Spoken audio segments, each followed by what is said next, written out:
আজকে কিছু হয় নাই, সবাই কিছু হয় নাই। বাচ্চাটার এই অবস্থা হলো কি? বাচ্চাটা তো আমি নিজে মারলাম।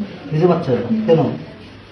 ওই যে বাচ্চাটা হওয়ার পর হাতে আমি ভালো করে রান্না করে খাইতে পারি না, আর একটা মেয়ে আছে তাকেও সেবা যত্ন করতে পারি না, এটাই সমস্যা আসলে। তো বাচ্চাটার জন্ম দিলেন কেন?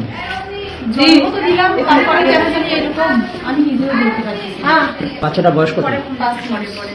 আর আরো একটা বাচ্চা আছে না আপনার, সেটার 6 বছর হলো। আপনার বিয়ের বয়স কত? 19 সালে 18 সালে বিয়ে হয়েছে, 8 বছর হয়েছে। আপনার নাম? তুলসী রানী।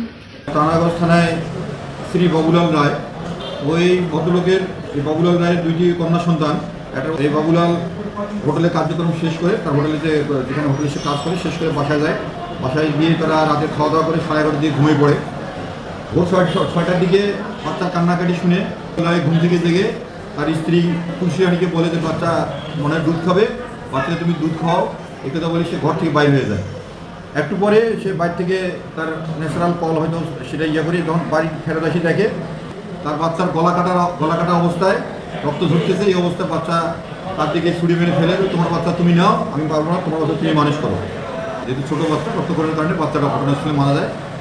তুলসী রানী রায়কে থানা পুলিশ গ্রেপ্তার করে বিজ্ঞ আদালতে সোপর্দ করেছে।